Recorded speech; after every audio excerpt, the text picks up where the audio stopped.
Good morning guys. So, maraming nagtatanong, paano nga ba ini-install ang wattmeter sa solar setup natin? Ang wattmeter po is ginagamit para real-time natin nakikita kung gaano kalakas yung power na dumadaan sa wire kung saan ito naka-install. So, sa akin po, naka-install po siya sa pagitan po ng solar panel papunta kay solar charger controller or solar charge controller. So, ganito po yan. From solar panel natin papunta kay dito. Yan, ito na po yan. Yan. Papunta kay terminal, papunta kay breaker natin ng solar panel at papunta kay wattmeter natin. So, kung mapapansin nyo po, ang wire po ay may tape po siya. Kasi makapal kasi itong ginagamit kong wire papunta kay from solar panel kasi para sure KWG10 po siya, gauge 10. Alam ko itong nasa wattmeter natin is 14 yata to. So, hindi ko na po siya, hininang ko po yan, nakahinang po yan. May ginalagay sila dito TX60 ba tawag doon? Hindi ko alam, pero wala akong pambili ng inano ko lang, dinikit ko lang pero nakahinang po yan sa loob. No? Tapos, mula dyan, pupunta siya dito kay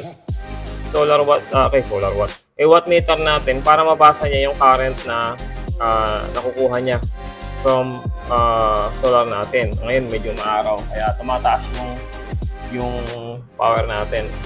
Yan. Ito po ay yung current ampere na nakukuha niya from solar panel. As ito po yung current voltage na dumadaan sa kanya. Actually, yung volts na nakuha natin from solar panel is around 19 to 21 volts. Question, siguro nagtatanong kayo bakit 13 lang yung lumalabas dito. Kasi po, dahil po yun kay solar charge controller. Kaya nga po siya solar charge controller Kasi alam natin, yung battery po natin ay 12 volts lang. Kaya ang gagawin niya, pagdaan sa kanya nung power, i-convert niya yan or i-step down niya yan dun sa preferred voltage na gagamitin niya para ipadala kay battery. Ito po yan. Ulitin natin. From solar panel, ayan yung wire. Punta kay terminal, di ko lang tawag dito sa terminal. Ginamit ko na to. Pero ito yan, negative positive, pula. Papunta kay breaker. Yung breaker natin, pupunta kay wattmeter, source. Makikita nyo naman yan, may source dito. Tapos, from wattmeter, babasahin na niya yung real-time na power na nakukuha niya. Yung total wattage, total amps. Ayun, full charge yung battery ko, kaya nag-0-0. Ayan. Total amps. Okay? Tapos, volts. So, ulitin ko, kaya po siya 13 volts lang, 13.9 kasi dahil po kay solar charge controller. Kasi po, too much po yung 19 to 21 volts para kung irerekta mo siya kay battery. May baka po masira yung battery natin or lumobo. Sobrang laki po ng voltage nun. So, yun po yung silbi ni solar charge controller. Para step down niya at ibigay niya yung power na kailangan niya para mag-charge si battery. And hindi lang po yan, controller po siya para pag full charge na, kamukha na nakita nyo kanina, nag-0-0 siya. Kasi, full charge na po, na-detect po ni solar charge controller na full charge na yung battery natin. Kaya, yung ampere nag-0-0. Sabihin, ni-stop na niya yung charging. So, pag bumaba ang ginawa ko kasi dito is 13.7 yung float ko. Ibig sabihin ng float, yun po yung pag na-hit na niya yung voltage sa 13.7 ng battery, mag-automatic mag-stop na po sa solar charge controller para hindi na siya mag-charge. Ayan, nag-0-0 na naman.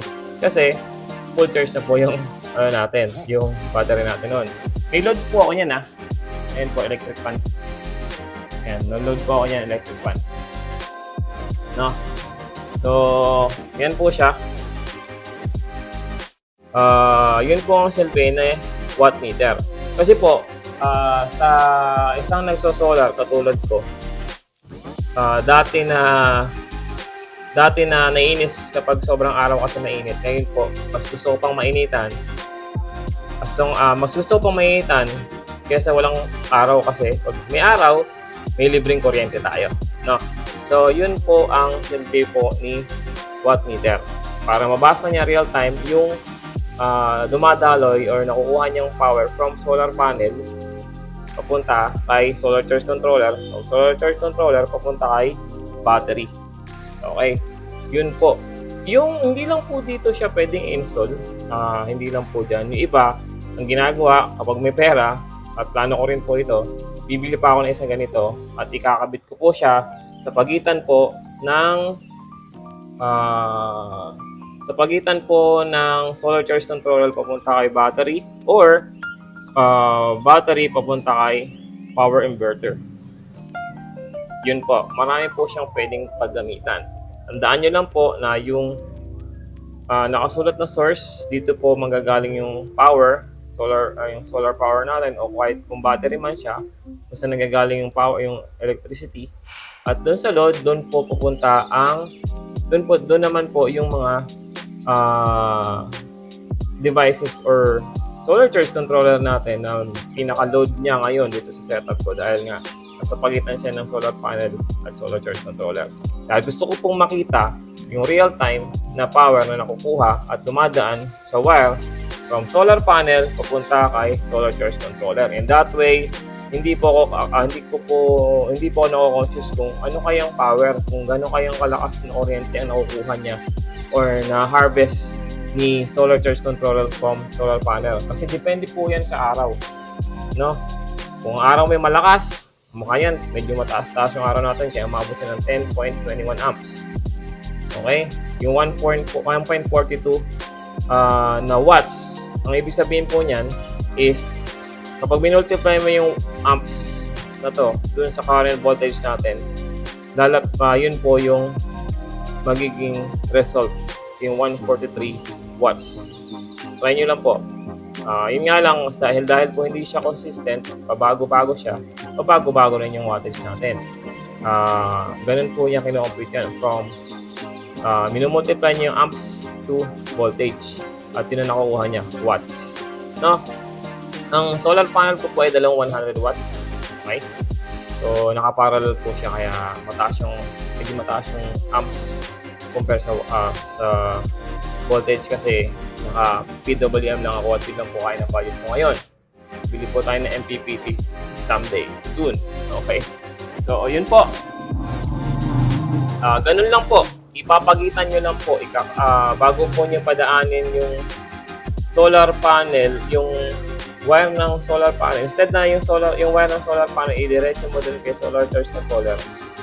Ilagay mo sa gitna nila yung watt meter. Yung source, dun yung solar panel natin. Yan. At yung load, dun mo ikabit sa solar charge controller natin. Okay? Para mabasa niya real time yung power na nakukuha at na-harvest ni solar charge controller natin from solar panel. Okay? Take note po, meron pa po siyang ganito kung mapapansin nyo. Yung pin na yan. Kung di ako nakakamali, yung nasa gitna ay nasa baba is, hindi ko lang kung negative positive, nakalimutan ko na. Pero, ang silbi po niyan, kasi, yan po ay like independent power ni watt meter.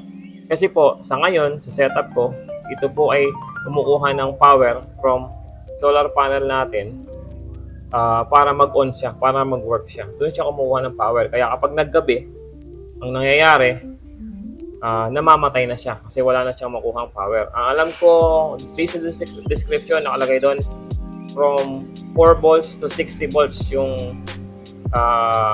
working power niya. Yun yung kailangan yung power para mag-work siya. Kaya kapag umaga, wala pang araw, madaling araw, patay yan. Tapos sa umaga kapag meron na siya nakukuha, pag ganito mga bandang 5:45 a.m., wala pang araw, iilaw lang yan, tapos nakailaw lang, walang nakasulat kasi hindi pa enough yung power na kailangan niya para mag-on siya. Gagawin mo lang doon, i-off mo yung power natin, yung panel, tapos i-on mo siya ulit, lalabas na yan, magkakaroon na siya ng nakasulat. Sabihin na andar na siya. Ganun lang gagawin niya. Pero kung ayaw mo ng ganun at gusto mo lagi siyang on, gumawa ka ng wire, negative positive, di ko lang matandaan kung yung gitna yung negative yata yung gitna o positive yung gitna. Tapos, direkta mo siya kay battery, negative positive ng battery. Or, kung gusto mo, dito na lang, i-connect mo na lang siya dito sa battery. Dito. Tapos, i-diretso mo siya doon para mag-on na siya palagi. Ako kasi, mas prefer ko yung wala nun. Gusto ko ganito lang. No, ganito lang siya. Pero sa inyo, bahala kayo kung gusto niyo may ganun. Yun. So, kayo na po bahala. Yan po ang purpose ni watt meter.